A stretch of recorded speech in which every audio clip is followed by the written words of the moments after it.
إنا أنزلناه قرآنا عربيا لعلكم تعقلون. إنا أنزلناه قرآنا عربيا لعلكم تعقلون. Indeed, we have sent it down as an Arabic Quran so that you may understand. This verse reminds us that the Quran came in Arabic so that people could think deeply and understand. It shows how central the Arabic language is to the Quran and why learning it connects us to its wisdom. Marhaban, welcome to the first episode of our new series, Learn Arabic with the Quran. Small words, big meaning. Today we will start with two simple but powerful words used frequently in the Quran. hādhā, this, and hādhihi, this. These are demonstrative pronoun, meaning they point to something specific. Why these words matter in Arabic? Demonstrative pronouns help us identify and point out things. They're used all the time in the Quran. So learning them will help you understand and appreciate the meanings of many verses and learning how to use it in speaking as well. Word of the day. hādhā. hādhā, this. hādhā was mentioned in the Quran 190 times. Just hādhā, not to mention bihādhā or ahādhā or wahādhā. hādhā is used when referring to a singular masculine object near to you. For example, hādhā kitāb. hādhā kitāb. This is a book. Ha sounds like the H in hat. hādhā. hādhihi. hādhihi. This feminine. hādhihi was mentioned 46 times in the Quran. hādhihi is used when referring to a singular feminine object near to you. hādhihi shajarah. hādhihi shajarah. This is a tree. Ha is the same sound as in hat as the one before. hādhihi with the E at the end. In Arabic, demonstrative pronouns change based on the gender of the noun they refer to. hādhā, masculine singular.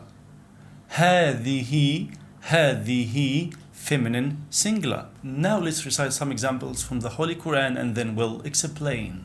فليعبدوا رب هذا البيت هذا يوم الفصل جمعناكم والأولين ويقولون متى هذا الوعد إن كنتم صادقين ارقض برجلك هذا مغتسل بارد وشراب هذا خلق الله فأروني ماذا خلق الذين من دونه بل الظالمون في ضلال مبين فلما جن عليه الليل رأى كوكبا قال هذا ربي فلما أفل قال لا أحب الآفلين يا قوم إنما هذه الحياة الدنيا متاع وإن الآخرة هي دار القرار إن هذه تذكرة فمن شاء اتخذ إلى ربه سبيلا فبعثوا أحدكم بورقكم هذه إلى المدينة فليعبدوا رب هذا البيت. فليعبدوا رب هذا البيت. So هذا in this verse refers to al-bayt. Al-bayt means the house, and it refers to the holy Kaaba in Mecca. Let them worship the Lord of this house. هذا يوم الفصل جمعناكم والأولين. This is the day of judgment. We will have assembled you and the former peoples. So هذا he points to the day of judgment. يوم الفصل. ويقولون متى هذا الوعد. هذا الوعد إن كنتم صادقين. And they say, when is the fulfillment of this promise if you should be truthful? And هذا he points to the promise, this promise. هذا الوعد, the fulfillment, the promise. هذا الوعد, this promise. أرقد برجلك هذا مغتسل بارد وشراب.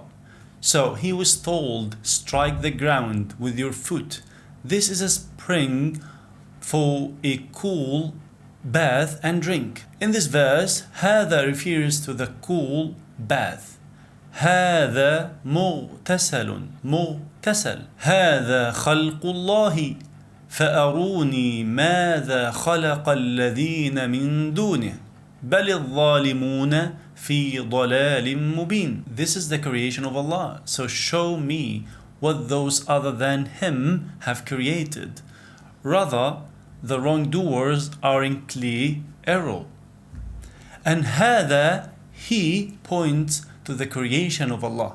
خلق الله. هذا خلق الله. فلما جن عليه الليل رأى كوكبا قال هذا ربي فلما أفل قال لا أحب الآفلين. So when the night covered him with darkness, he saw a star. He said, this is my Lord. But when it set, he said, I like not those that disappear. So هذا ربي, this is my Lord. So point to my Lord. يا قومي إنما هذه الحياة الدنيا متاع وإن الآخرة هي دار القرار. O my people, this worldly life is only temporary enjoyment, and indeed the hereafter, that is the home of permanent settlement. So now with هذه, هذه الحياة الدنيا, so it refers to the life. هذه الحياة الدنيا إن هذه تذكرة فمن شاء اتخذ إلى ربه سبيلا. Indeed, this is a reminder. So whoever wills may take to his Lord a way. This is a reminder. هذه تذكرة. So it points to the reminder. تذكرة. فابعثوا أحدكم بورقكم هذه إلى المدينة. So send one of you with this silver coin of yours to the city. And the last verse, هذه, refers to the silver coin. ورقكم, silver coin of yours. ورقكم. Now let's explain some full verses. أرقد برجلك هذا مغتسل بارد وشراب. Before this verse is واذكر عبدنا أيوب إذ نادى ربه أني مسني الشيطان بنصب وعذاب. So, and remember our servant Ayyub when he called to his Lord. Indeed, Shaitan has touched me with hardship and torment. أرقد برجلك هذا مغتسل بارد وشراب. So he was told, strike the ground with your foot. This is a spring for a cool bath and drink. وَوَهَبْنَا لَهُ أَهْلَهُ وَمِثْلَهُمْ مَعَهُمْ رَحْمَةً مِنَّا وَذِكْرَى لِأُولِي الْأَلْبَابِ. And we granted him his family and alike with them as mercy from us and a reminder for those of understanding. Prophet Ayyub was known among his people for his deep piety, righteousness, and immense blessings. He was gifted with wealth and large family and reputation for fairness and gratitude. His life filled with prosperity and gratitude was a reflection of his closeness to Allah. However, Allah, in His infinite wisdom, tested Ayyub's steadfastness in his faith. Thus, He allowed a series of severe trials to befall him in a manner known only to the Creator. Ayyub was stripped of his wealth, his children passed away, and he was afflicted with a debilitating illness that brought him intense physical pain and hardship. The trial of endurance, despite the overwhelming misfortune, Prophet Ayyub remained resolute in his faith instead of succumbing to despair or questioning Allah's wisdom. He continued to worship and rely on Allah with humility. In his anguish, he called upon his Lord with the heartfelt supplication recorded in the Qur'an. And mention Ayyub when he called his Lord, "Indeed, adversity has touched me, and you are the most merciful of the merciful."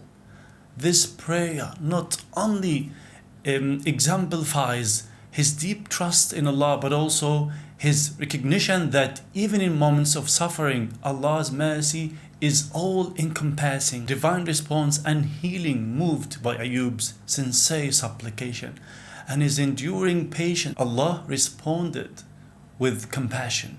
The Quran relates that Allah alleviated his suffering and restored him to a state of well-being.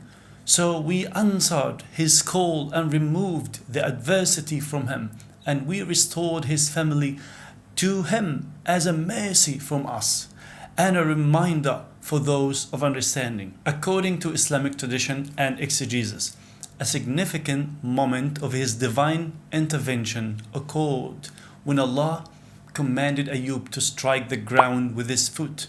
From that spot, a spring pure healing water miraculously emerged. Ayyub was instructed to bathe in this water, and as he did, his illness was cured, symbolizing the restoration not just of his wealth, but of his entire state of being. In summary, Prophet Ayyub's story in Islam is not just a narrative of suffering, but a celebration of spiritual resilience. It teaches that while life's tests may seem overwhelming, maintaining faith and patience invites Allah's mercy.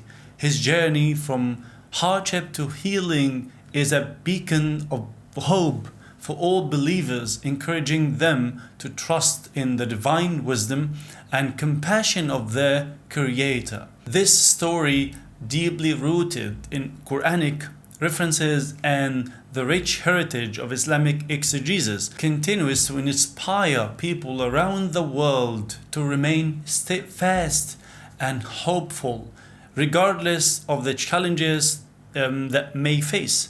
And from this, we used the expression Sabr Ayyub, Ayyub's patience, as a referring to someone has lots of patience. Interactive practice. هذا قلم. This is a pen.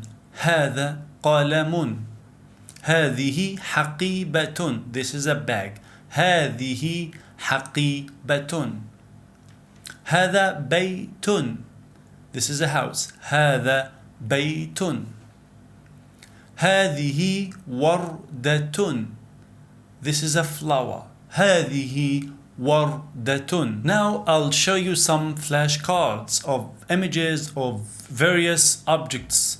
Use هذا or هذه to describe them in the comments.